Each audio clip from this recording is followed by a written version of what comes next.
جی بسم اللہ الرحمن الرحیم. السلام علیکم dear students, welcome to Rifa international online classes.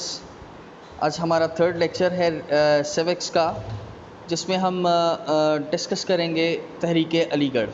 ٹھیک ہے, ایک بات یاد رکھیے گا بچے کہ آپ سے کویشچن پوچھا جائے اگر کہ تحریک علی گڑھ کیا ہے, یہ کب سٹارٹ ہوئی, تو آپ اس کا کیا آنسر کریں گے کہ برصغیر کے مسلمانوں نے 1857 کی جنگ آزادی میں ناکامی کے بعد جو تحریک چلائی, اس تحریک کا نام تحریک علی گڑھ تھا. ٹھیک ہے, اگر وہ آپ سے یہ کویشچن پوچھیں کہ اس کے قائد کون تھے, تو وہ آپ نے کہنا ہے کہ اس کے قائد سر سید احمد خان تھے. تو ان سے اگر وہ آپ سے کویشچن یہ بھی کرے کہ اس میں کن مشہور شخصیات کا تعاون سر سید احمد خان کو حاصل رہا, تو آپ نے کہنا ہے کہ نواب محسن الملک ہیں, نواب وقار الملک ہیں, مولانا شبلی نعمانی ہے, مولانا حالی ہے, ڈپٹی نذیر احمد ہے, مولانا چراغ علی ہے, اور کئی دیگر عظیم شخصیات جو ہیں ان کا تعاون حاصل رہا, جنہوں نے اس تحریک میں, اس کو چلانے میں اپنے بہت سے کارہائے نمایاں سر انجام دیے. ٹھیک ہو گیا بچے. اس کے بعد ہم بات کرتے ہیں اس کا پس منظر کیا ہے. پس منظر میں آ جائیے کہ 1857 کی جنگ آزادی ختم ہوئی تو مسلمانوں پر ظلم و ستم کے پہاڑ ٹوٹ پڑے. یعنی کہ اگر ہم یہ بھی کہہ سکتے ہیں کہ اس تحریک کا بیسیکلی مقصد کیوں تھا یا کیوں شروع کی گئی, بیسیکلی اس لیے شروع کی گئی کہ جب آزادی کی جنگ, یعنی کہ جو ہماری ناکامی تھی مسلمانوں کی, اس کے بعد مسلمانوں پر ظلم و ستم کے پہاڑ ٹوٹ پڑے تھے. اگرچہ ہندوؤں نے بھی جنگ میں مسلمانوں کا ساتھ دیا تھا, لیکن وہ مسلمانوں کو تمام کارروائیوں کا ذمہ دار قرار دے کر خود بری الذمہ ہو گئے. یعنی کہ انہوں نے یہ بات یعنی کہ سامنے رکھ دی کہ جو بھی یعنی کہ اس کی ناکامی کا باعث جو ہے وہ صرف اور صرف مسلمان ہی ہیں. مسلم قوم زیر عتاب آئی اور انہیں سنگین نتائج بھگتنا پڑے. یعنی کہ اس کو اس بات کا, جو مسلمانوں کو اس بات کے لیے بہت سے نتائج, ظلم و ستم یعنی کہ سہنے پڑے. آگے بات کرتے ہیں. مسلمانوں کی کثیر تعداد موت کے گھاٹ اتار دی گئی. مسلمان ہونا جرم قرار پایا, انہیں ڈھونڈ ڈھونڈ کر قتل کیا گیا. لارڈ رابرٹ نے لکھا ہے کہ دہلی کے اندر ہر جانب لاشوں کے انبار تھے. انہیں اتنے مسلمان موت کا نشانہ بنے کہ ان کے خون سے گھوڑوں کے سم ڈوب جاتے تھے. یعنی کہ جو پاؤں تھے, جو ان کے پاؤں یعنی کہ وہ کیسا ہوتا ہے, جو سخت ہوتا ہے, جس کے اوپر وہ لوہے کا وہ یعنی کہ اس کو شوز پہنایا ہوتا ہے, وہ سم ہیں. یعنی کہ اتنا خون مسلمانوں کا بہا دیا گیا تھا کہ جو گھوڑوں کے سم ہیں نا, وہ ڈوب جاتے تھے. پھر بات کرتے ہیں کہ مسلمانوں کی جاگیریں چھین گئیں, ان کی جائیدادیں ضبط کر لی گئیں اور ان کے کاروبار بند ہو گئے. انہیں سرکاری ملازمتوں خصوصاً فوج سے نکال دیا گیا. مسلمان کسانوں کو زمینوں سے بے دخل کر دیا گیا. جاگیریں اور زمینیں غیر مسلموں کو بطور انعام دے دی گئیں.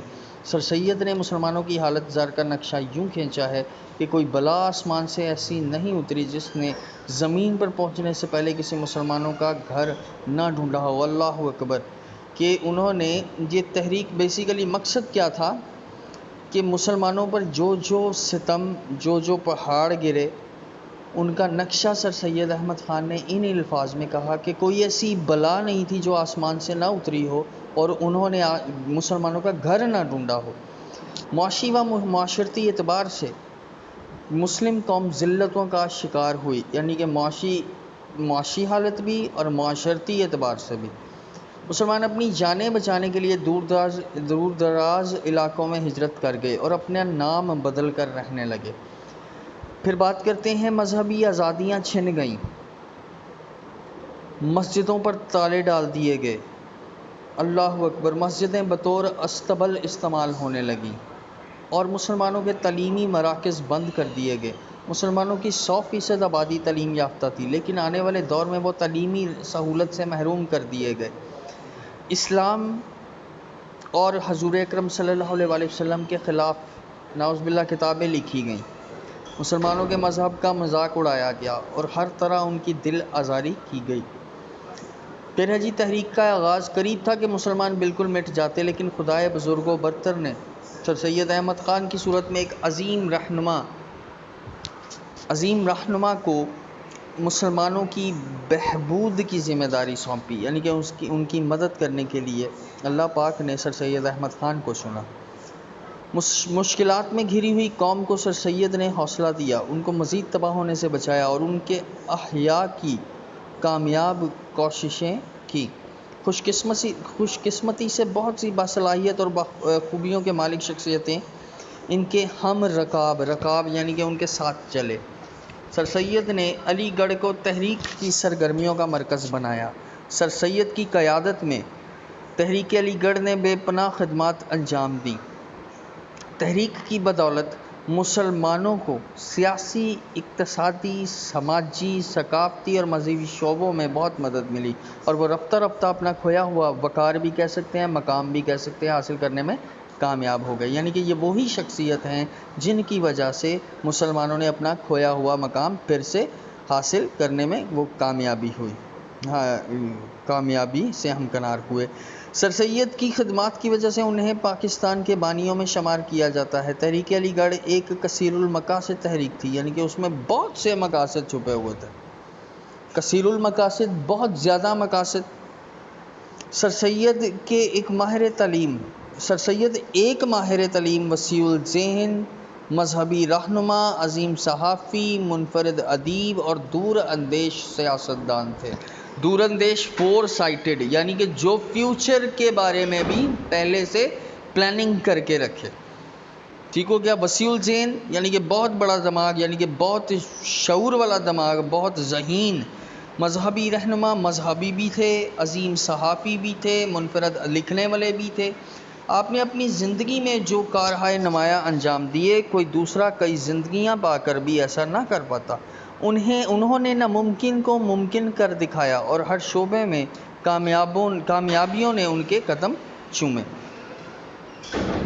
لیجیے آج تھوڑا سا ڈسکس کریں گے کہ خدمات کیا تھی تحریک علی گڑھ کی۔ تو تعلیمی خدمات میں نمبر 1 ہے، سر سید نے مسلمانوں کے لیے تعلیم کی ضرورت پر بڑا زور دیا اور تلقین کی کہ جدید مغربی اور سائنسی تعلیم حاصل کر کے وہ جلد از جلد برصغیر کی دوسری اقوام کے برابر مقام حاصل کریں گے، یعنی کہ تعلیم پر بہت زیادہ زور دیا۔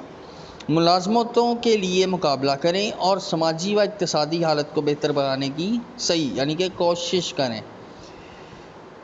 تعلیم کی اہمیت کو بیان کرنا ہی انہوں نے کافی نہ سمجھا، بلکہ عملی اقدام اٹھائے اور مسلمانوں کو تعلیم کے حصول میں سہولتیں مہیا کی۔ اچھا، میں آپ کو ایک بات بتاتا ہوں، ہمارے بڑوں کی کچھ باتیں ہیں کہ تو پڑھا لکھا جاہل ہے۔ اٹ مینس کہ اگر آپ پڑھائی کر کے بھی، علم حاصل کرنے کے بعد بھی شعور نہیں لیتے ہو یا شعور نہیں آیا آپ میں، تو آپ پڑھے لکھے جاہل ہی کہلائیں گے۔ ٹھیک ہو گیا؟ تو تعلیم حاصل کر لینا ہی مقصد نہیں ہے، اس پر امپلیمنٹ، اس پر عمل بھی آپ کا فرض ہے۔ ٹھیک ہو گیا؟ کیونکہ سرکار دو عالم حضرت محمد مصطفیٰ صلی اللہ علیہ وآلہ وسلم کا بھی فرمان مبارک ہے کہ آپ علم حاصل کرو، خواہ تمہیں چین ہی کیوں نہ جانا پڑے۔ تو اٹ مینس دیکھیں اللہ پاک نے ایک سوچ کریٹ کی میرے اندر، میرے دماغ میں ایک بات ڈالی کہ چین کیوں اتنی ترقی کرتا ہے۔ بیسیکلی جب خود نبی اکرم صلی اللہ علیہ وآلہ وسلم اس کا نام اپنی زبان مبارک سے لیتے ہیں تو اٹ مینس اس نے ترقی کرنی ہے۔ ٹھیک ہو گیا؟ کہ اتنی امپورٹنس دی اس کو۔ تو جی آگے بات کرتے ہیں کہ تعلیمی اداروں کا اجرا سر سید احمد خان نے 1859 میں یعنی کہ 1859 میں مراد آباد، 1862 میں غازی پور اور 1875 میں علی گڑھ میں تعلیمی اداروں کا اجرا کیا۔ ان اداروں میں جدید علوم بالخصوص انگریزی، ادب اور سائنس کی تعلیم دی جاتی تھی۔ ایکچولی انگلش یا انگریزی جس کو آپ کہتے ہیں، اس کی امپورٹنس اسی لیے کریٹ کی تھی کہ وہ ہمارا جو گٹھ جوڑ تھا، بننا تھا، وہ انگریزوں کے ساتھ بننا تھا۔ ٹھیک ہو گیا؟ اسلامی تدریس کا بھی اعلیٰ بندوبست کیا گیا یا موجود تھا۔ سائنٹیفک سوسائٹی، سر سید جدید علوم کو مسلمانوں تک جلد از جلد پہنچانا چاہتے تھے۔ سر سید نے سائنٹیفک سوسائٹی کے نام سے ایک ادارہ غازی پور میں 1800 1963 میں قائم کیا۔ اس ادارے میں انہوں نے مغربی کتابوں کے تراجم کروائے، یعنی کہ جو مغرب کی کتابیں تھیں اس کے ترجمے کروائے، اور اردو زبان میں ایک بڑا ذخیرہ منتقل کرنے میں کامیاب ہو گئے۔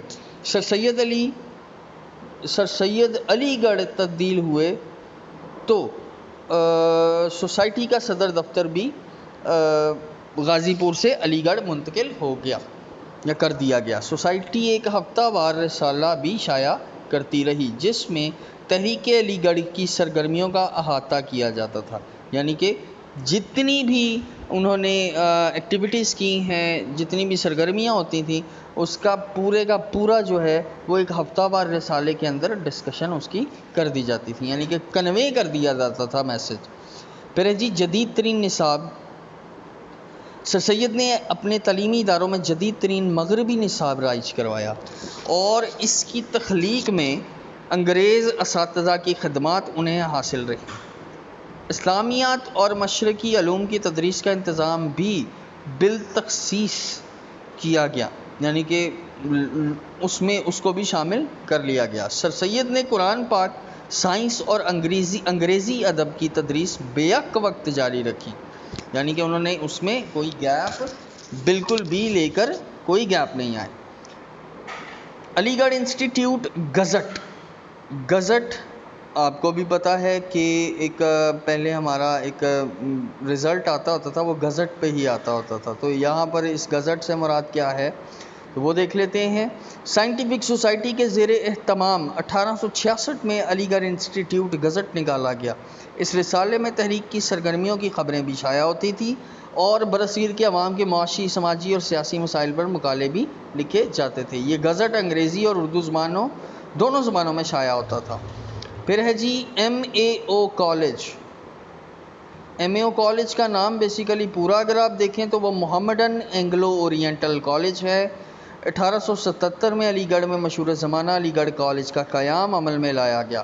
سر سید کالج کو یونیورسٹی کا درجہ دلانا چاہتے تھے، اور اس ضمن میں انہوں نے انتھک محنت کی، اور ان کا یہ خواب ان کی زندگی میں تو پورا نہ ہو سکا۔ البتہ 1920 میں علی گڑھ یونیورسٹی قائم ہوئی تو سر سید کے خوابوں کی تعبیر مل گئی۔ علی گڑھ کے اس ادارے نے زبردست قیادت کو جنم دیا جو بعد ازاں پاکستان کی تخلیق میں نمایاں کردار ادا کرتی رہی۔ سر سید نے اپنے اس ادارے کو آکسفورڈ اور کیمبرج یونیورسٹی کے ہم پلہ لانے کا منصوبہ بنایا تھا۔ علی گڑھ کالج میں نصاب اور تعلیمی نظام پر ان یونیورسٹیوں کی گہری چھاپ نظر آتی ہے، اور ابھی بھی آپ دیکھ لیں ایم یو کالج جو ہے بڑی امپورٹنس رکھتا ہے۔ تو یاد رکھیے گا بچوں، اس کو آپ اچھے طریقے سے سنیں، اپنی ٹیکسٹ بک سے پڑھیں، جو مین پوائنٹس ہیں وہ انشاءاللہ تعالی 2:30 بجے ہماری زوم میٹنگ ہوگی، جس میں ہم اس کے بارے میں ڈسکس ضرور کریں گے انشاءاللہ تعالی۔ اپنا بہت سارا خیال رکھیے گا۔ اللہ حافظ۔